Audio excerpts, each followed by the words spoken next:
विद्वानन की बात रही ना, क्योंकि ब्रज के लोग तो प्रेमी रहे हैं, ब्रज के लोग तो रसिक रहे हैं, ब्रज के लोग तो भक्त रहे हैं। वो ज्यादा व्याकरण लगावे के पीछे काय को दिमाग पचावेंगे अपनो व्याकरण में दिमाग पचाएंगे तो ठाकुर जी की रसात्मक लीलन को आनंद कब लेंगे। एक ऐसे कथा है पुरानी। तो वृंदावन में काशी के कोई विद्वान आए ब्रज में कि भाई हमने सुनी है वृंदावन में बड़े विद्वान हैं, उनसे कछु शास्त्रार्थ करेंगे, शास्त्र की बात करेंगे।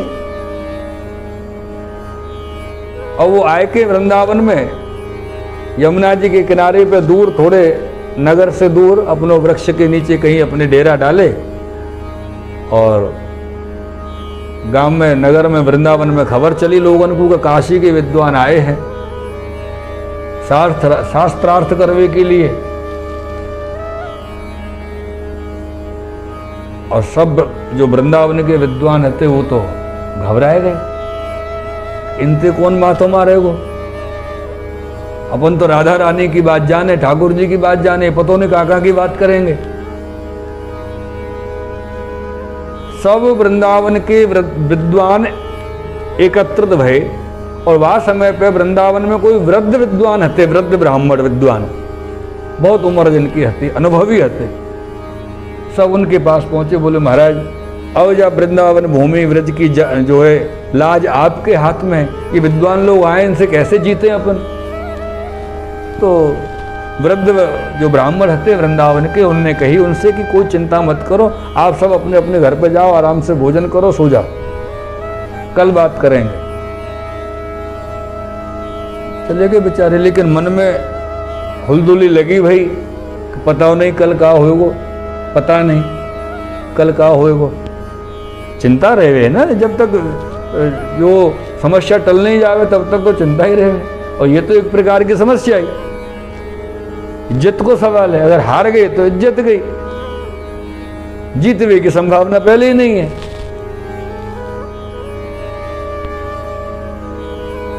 तो जो वृद्ध ब्राह्मण विद्वान थे व्रज के, उन्होंने कहा कि यो एक मैत्रानी को बुलाया, जो झाड़ू लगाए वाली मैत्रानी होवे ना। और ये बात कम से कम 200-250 साल पुरानी है। वह समय 5 रुपया की बड़ी कीमत होती। वह समय के 5 रुपया लगभग ज्यादा ना है तो 30-40 हजार की तो आज की वैल्यू है ही जाएगी कम से कम।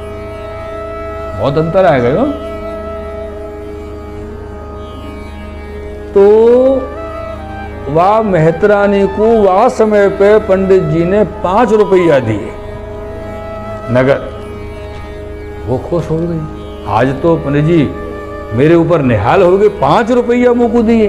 पर ये बता वो करनों का है, 5 रुपया काहे को मिले। तो बोले वह यमुना जी के तट पे अमुक वृक्ष के नीचे काशी के विद्वान ब्राह्मण आए भाई बैठे हैं। तो बोले फिर क्या करूं। तो बोले ऐसा करियो कि वहां जाके ये देखियो हवा किधर चल रही है। हवा चल रही है वन में, किधर साइड की हवा आ रही है, कौन सी तरफ से आ रही है। बोले ठीक है, फिर क्या करना है। तो बोले जिधर से हवा आ रही हो, ब्राह्मण जहाँ बैठे हो काशी वाले, वहां आगे जाके थोड़ा सा जोर जोर से झाड़ू लगाना शुरू कर दीजिए। तो रज उड़ेगी, धूल उड़ेगी। धूल उड़ेगी तो वो तो से कछु ना कछु कहेंगे कि काहे को धूल उड़ा रही, तो को नजर नहीं आवेगा हम बैठे हुए हैं यहाँ पे। तो बोले फिर क्या करूं। तो फिर उनसे कीजिए कि ये ब्रज की रज है, धूल नहीं है। या ब्रज को तो ब्रह्मा तरसे माथो फोड़े कि मुझको ब्रज की रज मिल जावे। तुम या रज को धूल बता रही हो, तुम काई के कैसे विद्वान हो हैं। तुम रज को महत्व तक नहीं जानो। ब्रज के विद्वानों से शास्त्रार्थ करवे आयो, क्या शास्त्रार्थ करोगे, चलो भागो यहां से।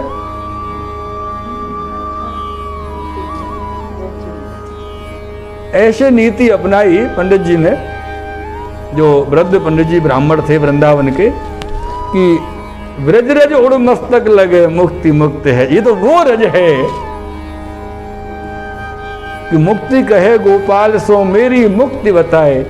ब्रज रज उड़ मस्तक लगे मुक्ति मुक्त हो जाए। और आप यह रज से कह रहे हो काहे को उड़ा रही है। ऐसे वो मैत्रानी वहां गई और वहां ने जाके हवा को रुख देखो को तरफ की हवा है और जोर जोर से झाड़ू लगानो शुरू कर दी और धूल उड़ी, रज उड़ी, तो वो विद्वान ने वही बात कही, तो कुछ दिखाई नहीं देवे, हम लोग बैठे धूल उड़ा रही है। तब इनने कही कि ये धूल नहीं है, आप विद्वान हो, ब्राह्मण हो, शास्त्र पढ़े हुए हो, पढ़िए ना व्रज की रज को महात्मा कहा है कि मुक्ति कहे गोपाल सो मेरी मुक्ति बताए, ब्रज रज उड़ मस्तक लगे मुक्ति मुक्त है जाए, वो रज है आपके माथे लग रही है, आपको मैं तो नहीं जानो, आप शास्त्रार्थ कर आए हो, चलो निकलो। करी शास्त्रार्थ, आए विद्वान और वो तो चले गए शर्मा के बेचारे की, मैत्रानी के हम जो है हम जवाब नहीं दे सके यहाँ के लिए जाके बात को, तो ब्राह्मण से क्या जवाब देंगे यहाँ के विद्वान से। तो विषय है प्रेम को, विषय है अनुभव को, विषय आनंद को है, क्योंकि व्रज के जो लोग हैं, व्रज के जो वासी हैं, व्रज को जो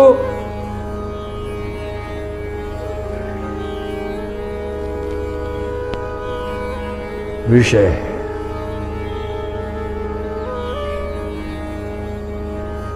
वो विद्वत्ता को नहीं, आत्मीयता को है, आनंद को विषय है, प्रेम को विषय है।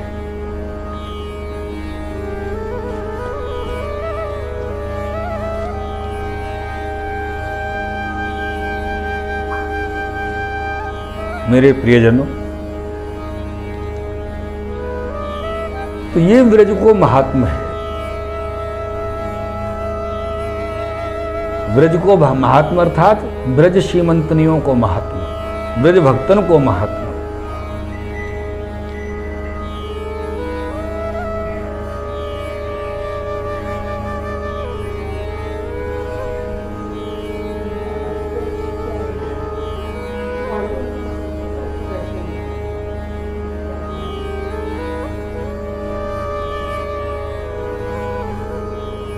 पूरा कर लो, हम थोड़ा वेट कर लेंगे और क्या।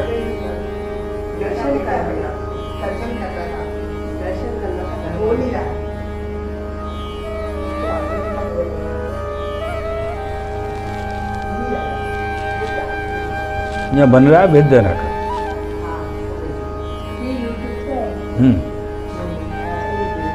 YouTube पे आएगा, ये पूरी कथा यहाँ आपकी रिकॉर्ड होगी अलग अलग क्लिप में, और सब YouTube पे आएगी, सब YouTube पर देखना।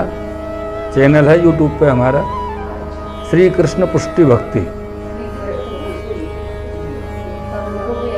हाँ उस पर सब ऐड हो जाना सब्सक्राइब करके। हाँ तो ये भक्ति का भाव है।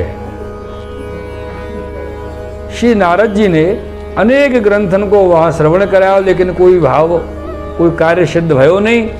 तो श्री नारद जी महाराज श्री ठाकुर जी को स्मरण कियो, वह समय आकाशवाणी भई के कोई अच्छो कार्य करो नारद जी, ये अन्य इन पुराणन सो कछु नहीं होएगो। अब नारद जी या फिक्र में पड़ गए, चिंता में पड़ गए कि ये अच्छो कार्य, शुभ कार्य कौन सो,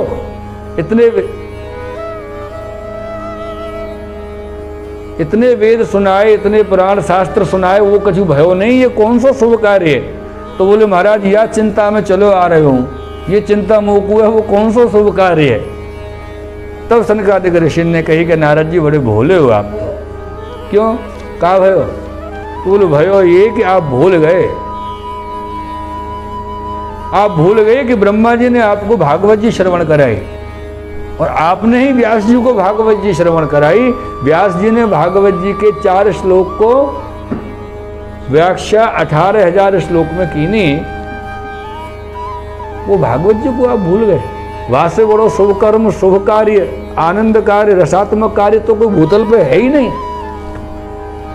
तो नारद जी ने कही सनकादिक ऋषि से, बोले महाराज आपने स्मरण करायो, तो फिर मैं वक्ता ढूंढवे कहाँ सो जाऊं, आप ही कथा करो, आप वक्ता में श्रोता।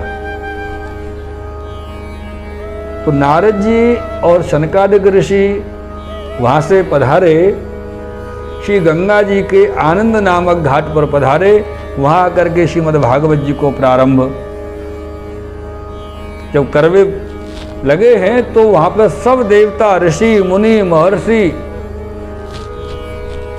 सब अपने शिष्य मंडली सहित, स्त्री पुत्र परिवार सहित वहां आए हैं। और जब स्त्री पुत्र परिवार सहित वहां आए कथा सुनने, वन आए हैं, नदियां आई हैं, तीर्थ आए हैं, यहां तक कि इंद्र शची आए हैं, शिव पार्वती आए हैं, और तो और लक्ष्मी नारायण उस कथा को सुनने के लिए आए हैं।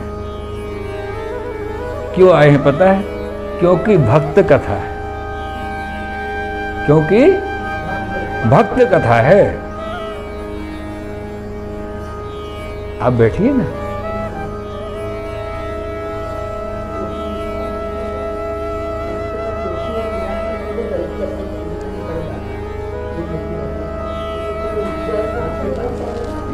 हम जल नहीं लेंगे, आप बैठिए, आप चिंता न करें। हाँ,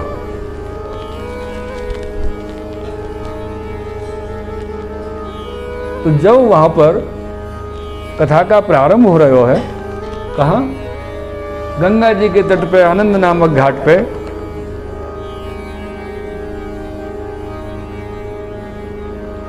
और श्री शनकादिक ऋषि ने जब भागवत जी को प्रथम श्लोक प्रारंभ कियो,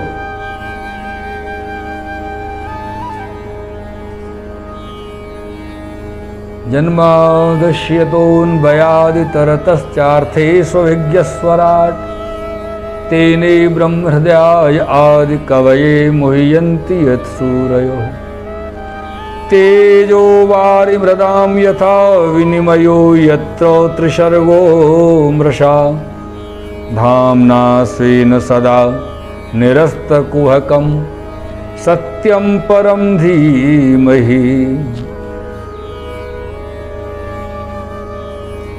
जैसे ही ये एक श्लोक बोलो गयो,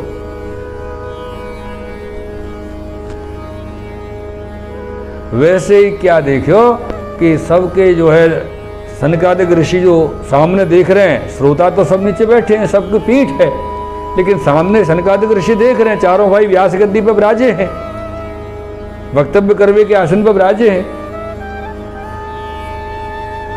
देखे तो सामने से भक्ति सुतौ तौ तरुणौ गृहीत्वा प्रेमैक रूपा सहसा विराशी श्री कृष्ण गोविंद हरे मुरारे नाथेति नामानि मुहुर्वदन्ति।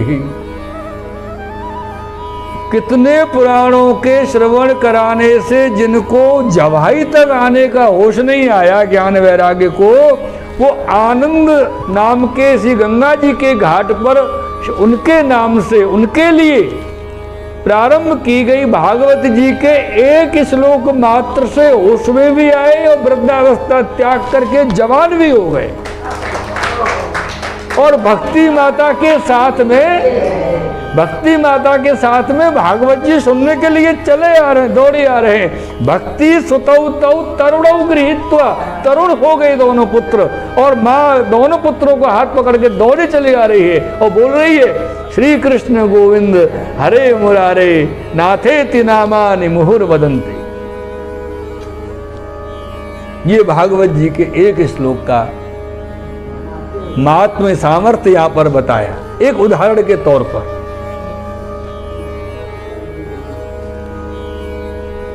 और अब वहां सब आई है भक्ति महारानी, ज्ञान भी आए, वैराग्य भी आए, सब आए, तीनों जने आए हैं। तो सबको बोले कि महाराज आसन चाहिए बैठने के लिए, आसन तो देना पड़े कि नहीं देना पड़े? देना पड़े ना, नहीं देवे तो ठीक नहीं पड़े, और बड़े को तो पहले देना पड़े। और भक्ति तो बड़ी है, भक्ति कितनी बड़ी है बहन, है? भक्ति कितनी बड़ी है नहीं पता?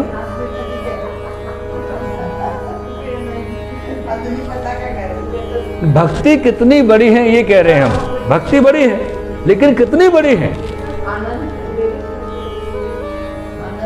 नहीं, अनंत नहीं है। क्योंकि जिसको अनंत कहा जाता है वो भक्ति के माध्यम से बस में होता है। जिसको अनंत कहा जाता है वो भक्ति के माध्यम से बस में होता है। भक्ति इतनी बड़ी है, ऐसे भक्ति को भाव है मेरे प्रियजन। अनंत तो ठाकुर जी को कहा जाए, हरि अनंत हरि कथा अनंता। लेकिन वो जो अनंत है, वो जो परम ब्रह्म है, वो जो पुरुषोत्तम है, चाहे मर्यादा पुरुषोत्तम श्री राम है या पुष्टि पुरुषोत्तम श्री कृष्ण है, जो भी पुरुषोत्तम के स्वरूप में विराजे हैं, कोई भी स्वरूप में श्री ठाकुर जी विराजे, और ठाकुर जी को वश में कौन के द्वारा किया जाए? भक्ति के द्वारा। ज्ञान के द्वारा भी पूरी तरह समझ में नहीं आवे, वैराग्य के द्वारा भी पूरी तरह नहीं आवे, लेकिन भक्ति ऐसी है जिनके द्वारा गोविंद वश में हो जावे। ये है भक्ति को स्वरूप। या लिए भागवत जी को स्वरूप क्या है? वत, भागवत, महाभागवत, परम परम परम जो उच्च कोटि के भक्त हैं वो भागवत जी की स्वरूप है। जो भक्ति के द्वारा गोविंद को जिनको बस में हो जाए, गोविंद जामे आके विराजे, जिनके हृदय में, जिनके अंतःकरण में, जिनके हिय में, कलेजा में आके गोविंद विराजे, वो भागवत जी का स्वरूप है। ये अपन को समझना है। और समझे ना भक्ति कितनी बड़ी है।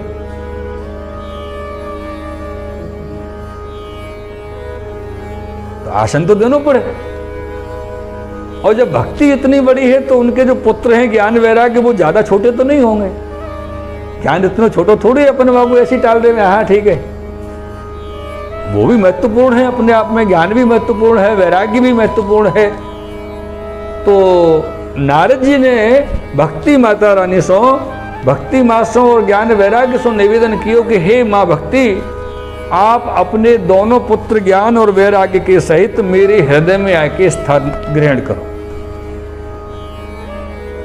तो नारद जी ऐसे भक्त हैं जिनके अंदर पूर्ण ज्ञान भी है, पूर्ण वैराग्य भी है और पूर्ण भक्ति। अन्य जो भक्त हैं, या तो कोई ज्ञानी ज्यादा है, या कोई भक्त ज्यादा है, कोई वैरागी ज्यादा है। तीनों चीज एक जगह स्थित नहीं है। अगर तीनों ये स्वरूप एक जगह कहीं स्थित हैं तो वो कौन है? श्री नारद जी। अपन तो नारद जी की बात आवे तो थोड़ी हंसी को भाव आवे मन में, और कोई आदत होवे ना, थोड़ी इनकी बात वासों कर दे, बाकी बात वासों कर दे, तो अपन क्या कहे?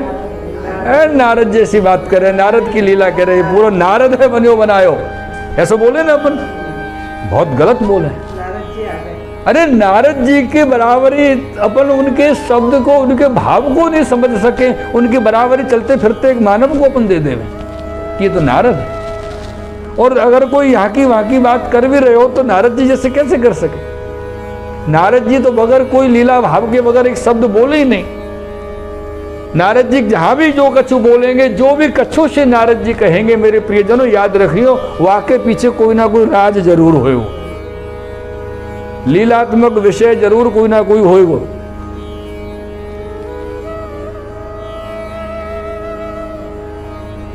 नारद जी ने वहां ऐसे कही तो वहां ने ऐसा किया।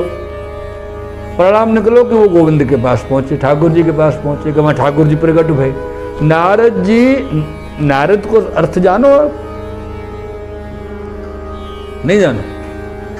ना प्लस रद बराबर नारद। जिनके शब्दों को रद्द करने की, काट करने की क्षमता विश्व में, भूतल में, त्रिलोकी में किसी में नहीं हो, उसका नाम नारद।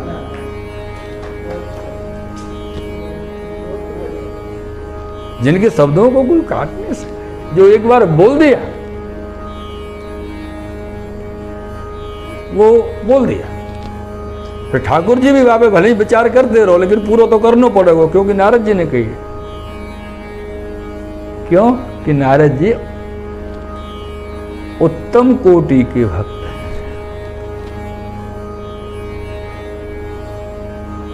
कितने उत्तम है वो अपन को नहीं पता, लेकिन अपन से तो उत्तम ही होंगे ना, नहीं होंगे? हाँ, ये बात मानो नारद जी अपन से तो अति उत्तम। श्री गिरिराज धरण की